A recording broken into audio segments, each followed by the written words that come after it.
하나님의 말씀 구약성경 이사야 61장 1절부터 3절 말씀을 한 절씩 읽고 마지막 절은 같이 읽습니다.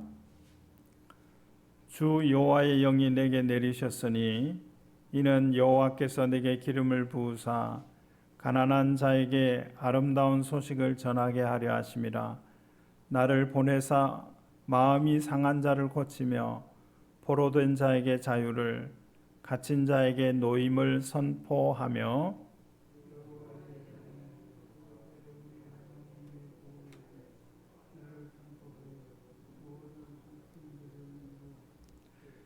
무릇 시온에서 슬퍼하는 자에게 화관을 주어 죄를 대신하며 기쁨의 기름으로 그 슬픔을 대신하며 찬송의 옷으로 그 근심을 대신하시고 그들이 의의 나무 곧 여호와께서 심으신 그 영광을 나타낼 자라 일컬음을 받게 하려 하심이라.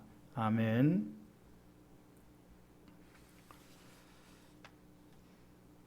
예수를 말하는 사람들이 있습니다. 예수님을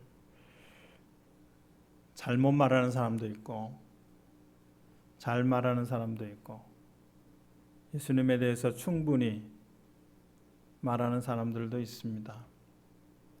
그 사람들 가운데 선지자들이 있습니다. 그 선지자 가운데 또 이사야라고 하는 사람이 있습니다.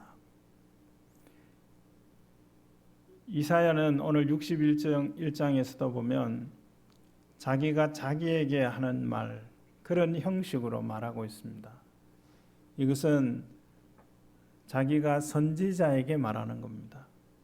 내가 나에게 말하는데 내가 아버지인 나에게 말하고 어머니인 나에게 말하고 성도인 나에게 말하는 겁니다. 자신을 말하고 있지만 선지자들을 말하고 있고 그 선지자 가운데는 예수 그리스도도 포함이 됩니다. 그래서 여기에 여호와의 영이 내게 임하였다. 여기에 네 개가 선지자인데 이사야지만 또 예수 그리스도입니다. 그런 구조를 가지고 읽으시면 이해가 더 좋을 줄 압니다. 주 여호와의 영이 내게 내리셨으니 그랬습니다. 이사야가 그렇게 말한 거죠. 예수님이 그렇게 말씀하는 겁니다. 우리는 어떠합니까? 주 여호와의 영이 내게 내리셨다라고 하는 말을 할 수 있습니까? 주 여호와의 영이 내게 내린 사람은 성령의 사람입니다. 하나님의 사람입니다. 나는 성령의 사람입니다 라고 말할 수 있습니까? 고린도전서 12장에 보면 성령으로 하지 아니하면 누구든지 예수를 주라 할 수 없다 그랬습니다. 도마는 예수님을 만난 이후에 이런 고백을 했습니다. 나의 주시오 나의 하나님이시오 고백했습니다. 성령이 임한 사람은, 성령의 사람은 예수를 주와 그리스도라고 나의 하나님이라고 고백하는 사람입니다. 우리가 예수를 믿는다는 것은 예수를 주와 그리스도로 고백하고 있다라고 하는 것입니다. 이것은 사람의 힘으로 혈육의 관계로 되어지는 것이 아니라 성령으로 말미암아만 가능한 일들입니다. 그러므로 우리가 예수를 믿고 있다면 예수를 주와 그리스도로 모시고 다스림을 받고 있다고 하면 우리는 성령의 사람이다라고 하는 것입니다. 기름을 부으사 그랬어요. 기름 붓는다는 것은 구별한다는 것이죠. 근데 무엇을 위해서 구별하는가 하면 존재를 위해서 구별하는 것도 있지만 기름 부을 때는 사역을 위해서 구별합니다. 사역을 위해서 구별해요. 이사야에게 주의 영이 기름을 부었어요. 기름을 붓는다는 것은 주의 영이 임한 것을 기름 붓는다고 표현하기도 했습니다. 자, 무엇하게 하기 위해서인가 하면 가난한 자에게 아름다운 소식을 전하게 하기 위해서라 그랬어요. 여기에 가난한 자라고 하는 것은 돈이 없는 사람을 말하는 게 아닙니다. 돈이 없는 사람도 여기에 말하는 가난하지 않은 사람이 있어요. 돈이 많은 사람도 여기에 말하는 가난한 사람도 있습니다. 여기에 가난하다라고 하는 것은 마태복음 산상수훈에 예수님이 가르치실 때 심령이 가난한 자라는 말씀을 썼죠. 마음이 가난한 거예요. 61장 이사야 이 61장에 있는 이 가난한 자라고 하는 것은 겸비한 자입니다. 부자도 겸비한 자가 될 수 있고 가난한 자도 겸비하지 못할 수도 있습니다. 부자나 가난한 자가 문제가 아니라 그가 마음이 겸비한가 겸비하지 못하는가 여기에 차이가 있습니다. 겸비한 자에게 아름다운 소식을 전한다 그랬어요. 겸비한 자가 아름다운 소식이 전해질 때 그 소식이 아름다운 소식인 줄 알고 그 소식을 내 것으로 끌어와서 안고 움켜쥐는 겁니다. 가난한 자에게 아름다운 소식을 전한다. 이 일을 위해서 선지자를 구별했습니다. 이 일을 위하여 예수님을 보내셨습니다. 아름다운 소식을 전하는데 아름다운 소식을 전한다 해놓고 그 다음에는 무슨 말로 그 말을 받았는가 하면 선포한다 그랬어요. 선포한다. 포로된 자에게는 자유를 선포하고 갇힌 자에게는 노임을 선포한다 그랬어요. 이 선포한다는 것은 선언하는 거예요. 갇힌 자에게 가서 놓여질지어다 선언하는 겁니다. 포로된 자에게 가서 이제 포성을 풀고 자유자가 될지어다 라고 선포하는 것입니다. 가난한 자에게 가서 부유하게 될지어다 선포하는 것입니다. 병든 자에게 가서 회복될지어다 선포하는 것입니다. 불행하다고 생각하는 사람에게 가서 행복할지어다 선포하는 겁니다. 이것이 주의 영이 임하여 기름 부음 받은 자들이 해야 하는 삶의 모습들입니다. 선포하는 거예요. 이사야가 그렇게 했고 세례 요한이 그래 했고 예수님께서 그렇게 하셨어요. 우리도 그렇게 할 수 있습니다. 우리도 그렇게 해야 합니다. 먼저는 나를 향하여서 가난한 나를 향하여 부유해지도록 연약한 나를 향하여 강건해지도록 어리석은 나를 향하여 지혜롭게 되도록 선포하는 거예요. 주의 이름으로 선포하십시오. 선포하는 일들이 선지자가 해야 하는 일입니다. 선포되어졌다면 묶인 사람들에게 노임을 받으라라고 선포했다면 포로된 자에게 자유를 선포했다면 이제는 스스로 포성줄을 풀어야 합니다. 스스로 일어서야 합니다. 스스로 갇힌 그곳에서 나와야 합니다. 선포하셨는데 그것을 들었는데 그대로 주저앉아 있다고 하면 그 아름다운 소식을 듣기는 들었지만 아름다운 소식으로 좋은 소식으로 복음으로 내가 받지 않은 것입니다. 은혜의 해를 선포하기 위해서라 그랬어요. 은혜의 해. 지금은 은혜 받을 만한 때요라고 그랬어요. 지금도 은혜 받을 만한 때입니다. 지금도 은혜 받아야 되는 때입니다. 그러면 은혜를 사모해야 돼요. 은혜 받는 일들에 방해되는 일들은 제거해야 돼요. 은혜 받는 일들에 도움이 되는 일들은 힘들고 어려워도 그것 해야 돼요. 왜냐하면 은혜 받을 만한 때라고 선포하셨기 때문입니다. 하나님의 보복의 날을 선포한다 그랬어요. 하나님의 보복의 날, 심판의 날입니다. 그러면 공의와 정의를 행하는 일들을 힘써 해야 합니다. 선지자들이 선포하고 예수 그리스도께서 선포하고 성령의 사람들이 선포하는데, 아름다운 소식을 선포하는데 그 소리를 들으면서도 살던 대로 그대로 살아간다고 하면 삶의 변화를 경험할 수가 없어요. 선포하심에 따라서 움직이는 겁니다. 여러분, 대통령이 또 회사의 대표가 어떤 것을 하고 싶어서 또 해야 된다고 생각해서 공약이라 그러죠. 선포하면 그 밑에 있는 사람들은 그게 따라해야 돼요. 동쪽이다라고 선포했는데 서쪽을 바라보고 있는 사람은 없어요. 마음에 들지 않지만 나는 서쪽 석양을 보고 싶은데 동쪽을 보라고 그런다고, 동쪽을 보라 그러는데 서쪽을 보는 사람은 없다고요.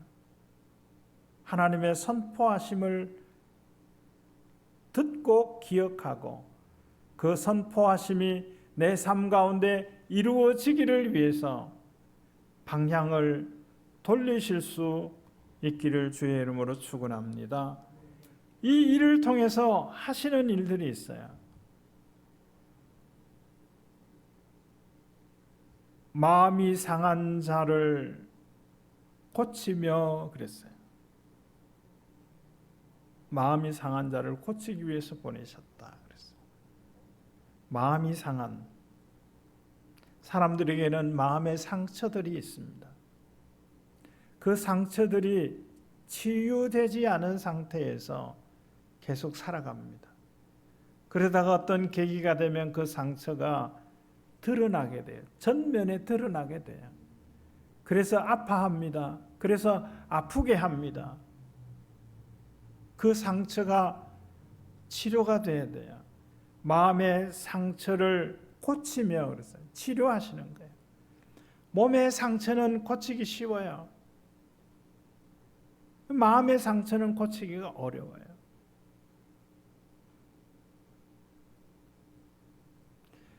성령의 사람들이 이 일들을 하는 사람들이라고 말씀하고 있어요.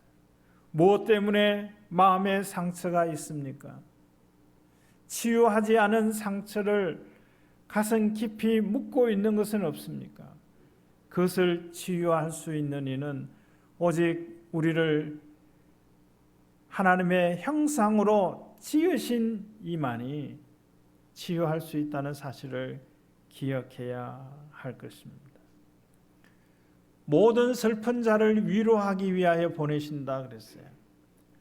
모든 슬픈 자를 위로하는데 어떻게 하는가 하면 슬픈 자에게, 슬퍼하는 자에게 화관을 준다 그랬어요. 꽃으로 만든 모자라는 뜻이에요. 슬픈 자에게 화관을 주어서 재를 대신한다 그랬어요. 이 재라고 하는 거, 나무를 태우면 남는 게 재잖아요. 그 재를 슬퍼할 때 뒤집어 썼습니다. 왜요? 슬퍼하기 이전에 깨끗하게 씻었고 얼굴에 기름을 발랐고 이렇게 했어요. 근데 그걸 감추는 거예요. 슬퍼하는 사람, 곡하는 사람은 재를 뒤집어 썼어요. 그런데 화관을 주어서 죄를 대신하게 한다는 거예요. 겉모습을 바꾸어 주는 거예요. 그리고 그것을 보게 하는 거예요. 웃으면 복이 온다는 말을 하는 사람이 있고, 웃으면 행복하다는 사람이 있고 행복해야 웃는다라고 하는 사람도 있어요. 이것도 맞고 저것도 맞을 수 있는데 불행한 사람이 웃으면 불행하다고 생각하는 그 생각들을 잠시라도 내려놓을 수 있습니다. 그래서 웃음 치료라고 하는 것들이 있어요. 사람들로 하여금 웃게 하는 거예요. 마음껏 웃게 해요. 웃게 하려고 웃겨요. 그래 웃다 보면 슬퍼하고 괴로워해야 될 일들을 잠시라도 잊어버리는 거예요. 그러다 보면 행복해진다는 거예요. 이게 웃음 치료하는 사람들의 이야기예요. 그런데 오늘 성경에도 보면 슬퍼하는 사람에게 죄 대신에 화관을 씌워주신다 그랬어요. 죄를 뒤집어 쓰고 있는 사람에게 그 죄를 떨어버리고 꽃으로 만든 모자를 씌워줘요. 그것을 보게 하는 거죠. 나는 죄를 뒤집어 쓰고 있을 사람이 아니다. 나는 화관을 써야 될 사람이다. 그리고는 마음을 바꾸기 시작하는 거예요. 그리고 결국에는 행복하기 때문에 웃는 그 자리에까지 나가게 하는 겁니다. 때로는 하나님이 이렇게 하기도 하셔요. 슬프십니까? 괴로우십니까? 웃으세요. 즐거워하세요. 그러면 조금은 완화될 수 있습니다. 그러나 완전하지는 않아요. 행복해야 웃음이 나오는 겁니다. 그래서 기쁨으로 슬픔을 대신한다 그랬습니다. 기쁨으로 슬픔을 대신한다라고 하는 것은 슬퍼할 일이 없어지게 없애버린다는 게 아니에요. 슬퍼할 일이 없으면 좋겠죠. 아픈 일이 없으면 좋겠죠. 배고픈 일이 없으면 좋겠죠. 근데 기쁨으로 슬픔을 대신한다라고 하는 것은 여전히 슬퍼할 만한 일들이 있어요. 그건 현실이에요. 부정할 수 없어요. 아파할 일들이 있어요. 존재해요. 그런데 기쁨을 주셨는데 그 슬픔을 대신한답니다. 그 기쁨이 슬픔보다 더 크기 때문에 그래요. 슬픔을 주는 이보다 기쁨을 주시는 하나님이 더 크신 분이기 때문에 그렇습니다. 기쁨으로 슬픔을 대신합니다. 그 슬픔을 뛰어넘는 기쁨을 주시는 겁니다. 시편 4편 7절에 보면 주께서 내 마음에 두신 기쁨은 곡식과 새 포도주가 풍성할 때보다 더하다 그랬어요. 더 낫다는 거죠. 곡식과 새 포도주 있으면 다 있는 거예요. 옷은 없고 집은 없고 이게 아니에요.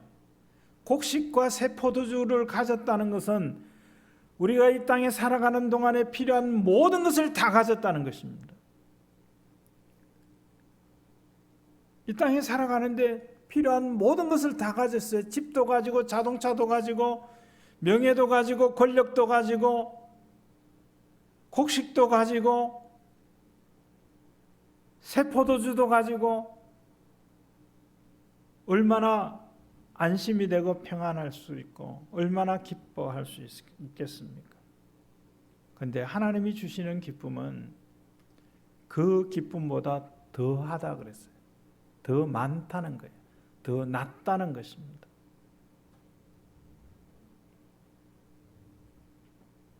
그러므로 모든 슬픈 자를 위로하라 그랬어요. 아파서 배고픈 사람을 위로한다고 배불리라 이렇게 말하면 배가 부르지 않다고 그랬잖아요. 배고픈 사람에게 배불리라 그러면서 빵을 줘야 된다고 그랬잖아요. 배가 고파서 슬픈 사람을 어떻게 위로할 수 있습니까? 빵을 주는 거예요. 아파서 슬픈 사람에게 어떻게 위로할 수 있습니까?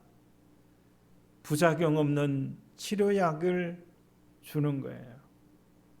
친구가 없어서 슬퍼하는 사람이 있으면 친구가 되어주는 거죠. 갈 길을 몰라서 슬퍼하는 사람이 있으면 가야 할 그곳으로 갈 수 있는 길을 가르쳐 주는 거죠. 할 일이 없어서 무엇을 해야 될지 몰라서 슬퍼하는 사람에게는 해야 할 일을 가르쳐 주고 할 일을 줘야 되죠. 그러면 위로가 되지 않겠습니까? 그런데 오늘 다른 말씀을 여기서 하고 있어요.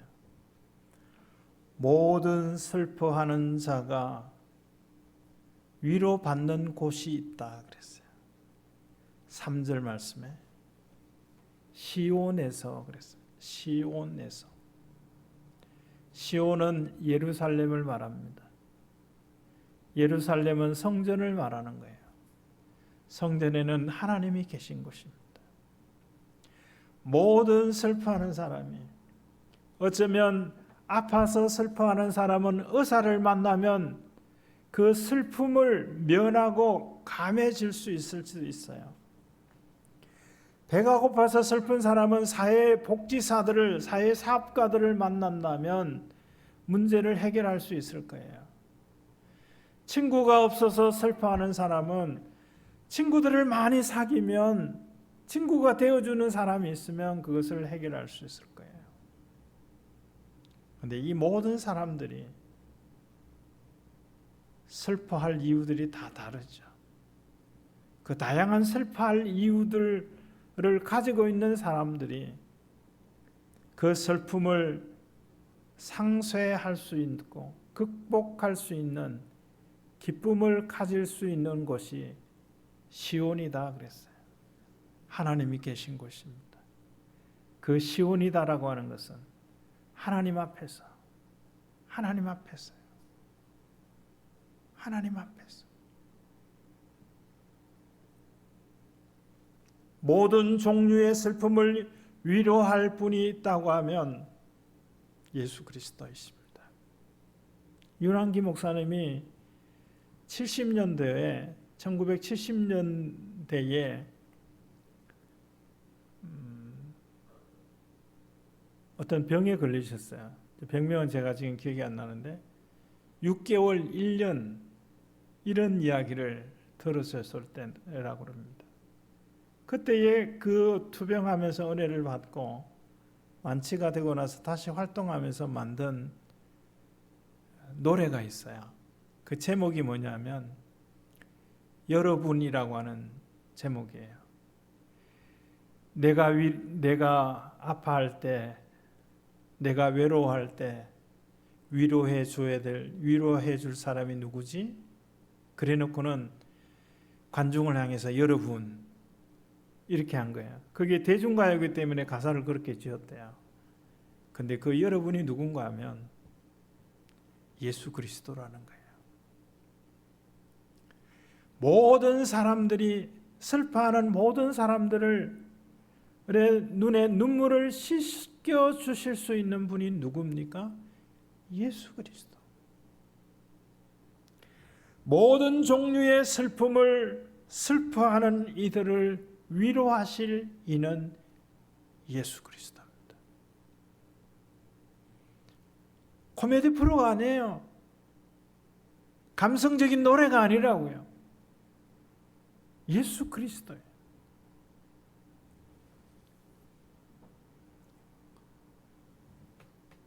제인이라고 하는 이름을 가진,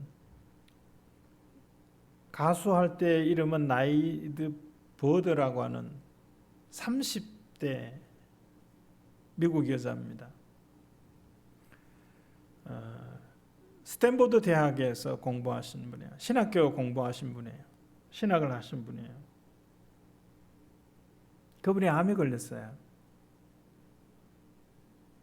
그래서 살던 곳에서 다른 곳으로 이사를 했대요. 그 사람의 노래가 그래요. 이사를 했어요. 이사를 하고 이름도 바꿨대요. 그러면 그 아픔이, 그 병을 떼어놓을 수 있을 줄 알고 그렇게 했다는 거예요. 근데 캘리포니아로 이사를 왔는데 그게 다 따라오더라는 거예요. 이 It's OK라고 괜찮아라고 하는 노래를 하는데 그 노래를 자기 이야기를 이제 적어서 자기가 곡을 쓰고 작사하고 그렇게 부른 노래입니다. It's okay, it's alright. 괜찮아. 유튜브에서 제인이라고만 쳐도 그 영상을 보실 수 있어요. 그런 걸 좀 보시면 좋겠어요. 괜찮아, it's okay. 자, 거기서 인터뷰하면서 그분이 그 노래하기 전에 폐암 또 간에도 전이 되고 또 한 군데 전이 되고 세 군데 전이가 된 상태로 노래를 하러 나왔어요. 30세 나이 때. 그러면서 인터뷰하는데 무슨 이야기를 하는가 하면 지금 상태가 어떠냐 그러니까 지금 상태가 최근에 세 군데 암이 전이됐다는 진단을 받았습니다. 그러니까 그러면 괜찮지 않은 거 아니냐고. 그랬더니 이렇게 말하는 거예요. 모든 것이 괜찮을 수는 없습니다. 그러면서 하는 말이 제 마음에 남았어요. 인생이 쉬워질 때까지 기다릴 수 없습니다. 내가 먼저 행복해지기로 결심해야 합니다. 이 메시지를 던졌습니다. 전 세계 수많은 사람들이 이 메시지를 들었어요. 저는 이 메시지를 이렇게 들었어요. 인생이 쉬워질 때까지 기다릴 수 없습니다. 내가 먼저 시온을 찾아야 합니다.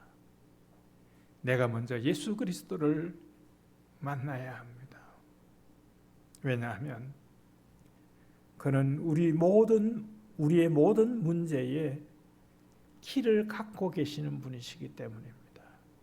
우리의 모든 슬픔을 기쁨으로 바꾸어 주실 수 있는 분이기 때문입니다. 우리의 모든 슬픔을 대신해서 기뻐할 수 있게 하시는 분이십니다. 선포하셨어요. 슬픈 자들이여 기뻐하라고. 그런데 어디에서 슬픈 자들이 기뻐할 수 있을까요? 시온입니다. 예루살렘입니다. 성전입니다.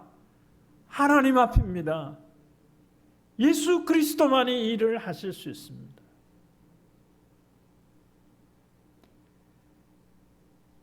바꾸어 주시는 하나님, 우리의 슬픔을 기쁨으로 바꾸어 주시는 하나님, 우리의 슬픔을 기쁨으로 대신 갚아주시는 하나님, 그 하나님을 찬양하는 저와 여러분 되어지기를 축원합니다.